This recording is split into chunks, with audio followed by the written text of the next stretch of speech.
G'day, Sumo here. This is a build that may interest you. Rainy weekend, nothing to do, slip in the shed and create yourself one of these. This is a toilet roll holder, but it's got a few extras on it.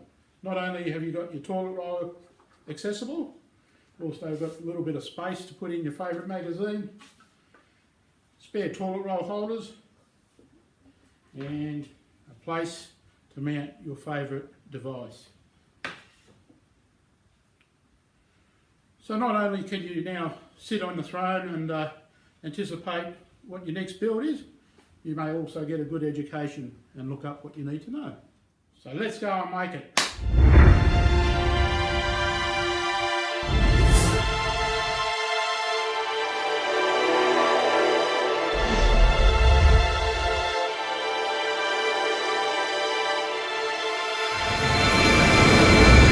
Hey guys, welcome back.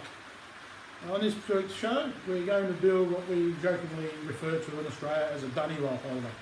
Essentially, it's only a toilet roll holder, but you know, these are the things you can play around with. You've got an opportunity, you grab yourself some materials. If you don't like what the generic setup is in your bathroom, you can do alterations, modifications, whatever you want to do. The choice is endless. So what we're going to be using this week, we're going to use some of the pine panel that we used in the program previous to this, the foldable stool. Also going to incorporate a bit of Victorian ash, a sustainable hardwood here in Australia, and to finish off a little bit of marine ply. It'll add the finishing touches to the project. So look, this is once again something that you can make. Let's come and do it. So here I'm cutting down some of the materials. This project's going to be made in 4 different stages. We're going to be building the frame, which will be then cladded or panelled in with the marine ply.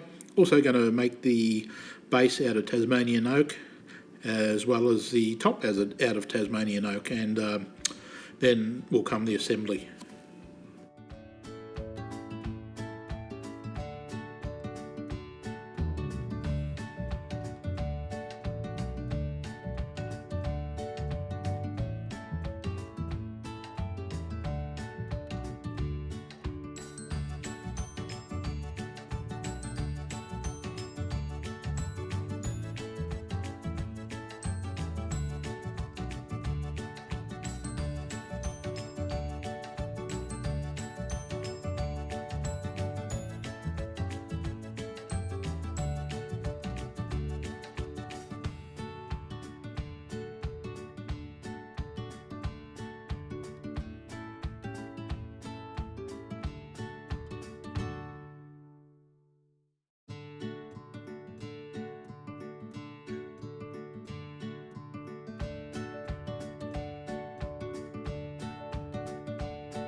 Yeah, back to roundovers. Horses for courses, I say.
You've got to love it when something you've done achieves the desired result.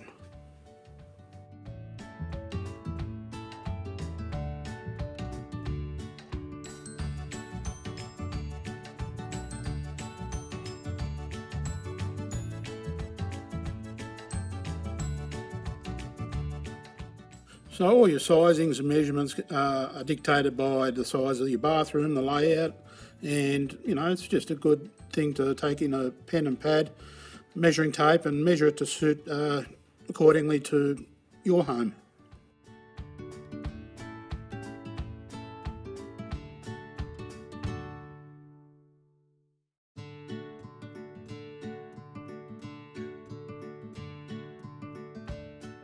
I'm just rounding the corners over here. Most cylindrical things will allow you to do this. It's a good idea. It just gives it a little bit of character and shape rather than having everything, a square or rectangular shape.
So with this piece, I'm just cutting a rabbet or a rebate, and you'll see as we go what I mean here. It's just a little bit tidier to join the two parts together.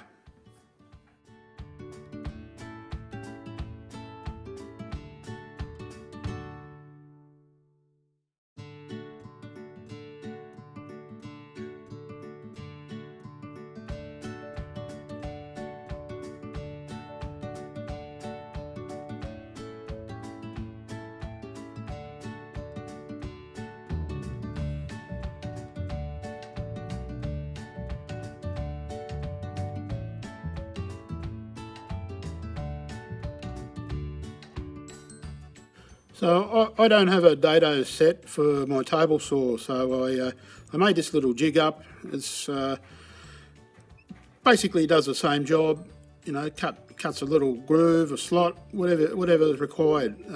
It's quite effective actually, but I suppose one day I'm going to invest in a dado set.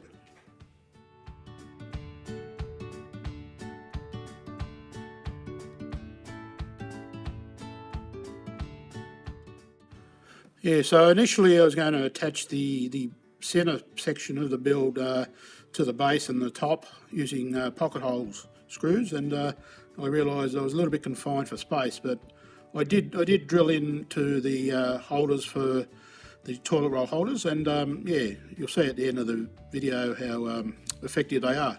I'd like to do a review in the upcoming future about the effectiveness of pocket hole joinery, because many people here in Australia tend to ask the question, and I suppose a little demonstration will probably go a long way to helping.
So I'm just cutting down the marine ply here. That's going to be the cladding, the covering for the centre section carcass, which you saw me assemble just prior to this.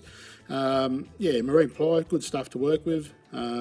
This was pretty close to the texture and the colour of Tasmanian oak, aka Victorian ash.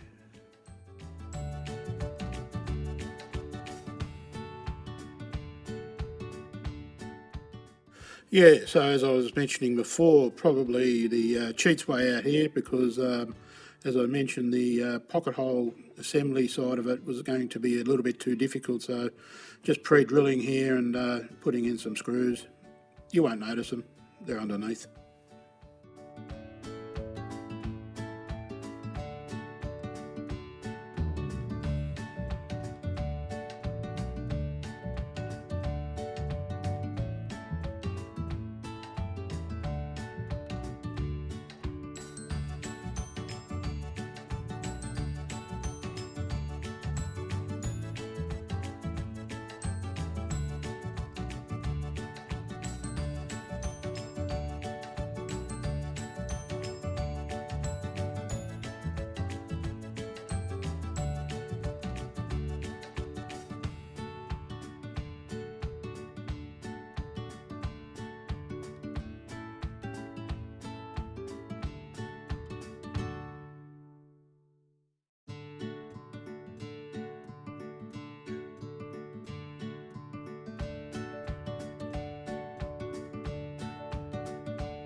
Yeah, so I'm drilling these in using the pocket hole screws. These are the vertical toilet holders.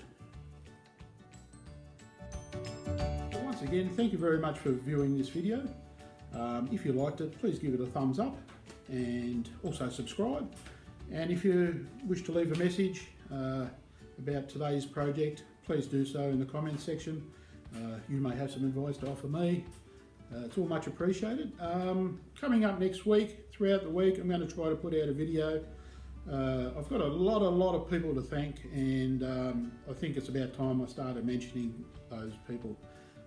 So very good feedback from the community here in Australia and also from abroad. So I really appreciate that, and you know, every week wish to take it a step further, and hopefully we like I have got a lot of knowledge from viewing YouTube. I hope people get something out of the projects I make. But as I said, throughout the week, a big thank you list and maybe some small tool advice just on some of the tools I use, hand tools, machines, and let's go from there. All right guys, see you next time. Cheers.